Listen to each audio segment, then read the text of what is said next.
छत्तीसगढ़ में ठंड का असर धीरे धीरे बढ़ता नजर आ रहा है। दुर्ग जिले में पिछले 2 दिनों से शीतलहर का प्रभाव महसूस किया गया है। इससे पहले अंबिकापुर में भी शीतलहर का असर देखा गया था। राजधानी रायपुर की बात करें तो यहाँ का तापमान फिलहाल 16 डिग्री सेल्सियस पर बना हुआ है और मौसम विभाग के अनुसार अगले 3 से 4 दिनों तक यह इसी स्तर पर बना रहेगा।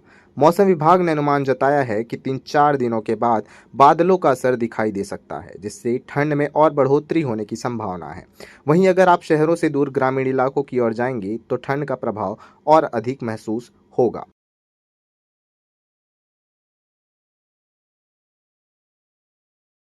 वैसे छत्तीसगढ़ में जो मुख्यतः जो मौसम है वो ड्राई है वेदर।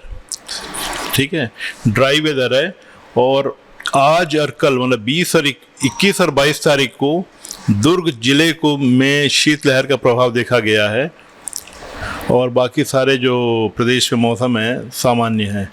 और पहले 19 और 20 तारीख को अंबिकापुर संभाग शीतलहर की चपेट में था, जो अभी ये नॉर्मल कंडीशन हो, क्योंकि वहाँ पे टेम्परेचर 1 से 2 डिग्री राइज हो चुका है। जो रायपुर का जो टेम्परेचर है वो 16 डिग्री के आसपास बना हुआ है पिछले कुछ दिनों से, और 16 डिग्री 3-4 दिनों तक रहने की संभावना है। अभी ठंड की स्थिति वैसे ही रहेगी, सामान्य रहेगी। कभी ठंड बढ़ने की संभावना अभी कम है, लेकिन क्योंकि ये कुछ साइक्लोनिक सर्कुलेशन चल रहा है जिसकी वजह से क्लाउडीनेस और मॉइस्चर आ रहा है। ठीक है, तो आने वाले 3-4 दिनों के बाद बादल छाए रहेंगे मुख्यतः छत्तीसगढ़ में, तो ठंड पड़ने की संभावना थोड़ी कम है। क्लाइमेट चेंज है, सबसे बड़ी बात है। मौसम थोड़ा एक्सटेंड हो रहा है 15 से 20 दिनों का। और शहरों में क्या होता है, डस्ट पोल्यूशन और जो स्मोक पोल्यूशन रहता है, इसकी वजह से थोड़ा शहर में ठंड की फीलिंग कम आती है। थोड़ा बाहर के एरिया में जाएंगे, रिमोट के इलाके में जाएंगे, तो ऑटोमेटिक ठंड आपको फील होती है। जैसे शहर का जो टेम्परेचर है 16.4 है रायपुर का, लेकिन आप माना चले जाएँ तो वहाँ 14.8 है।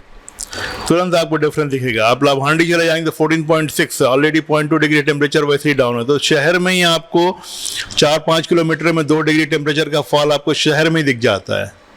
तो ये अमूमन सारे शहरों में जो रहेगा टेम्परेचर, वो थोड़ा पोल्यूशन की वजह से 2 डिग्री के आसपास ज़्यादा ही मिलता है।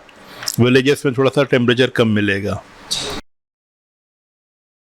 रायपुर से राघवेंद्र पांडे की रिपोर्ट।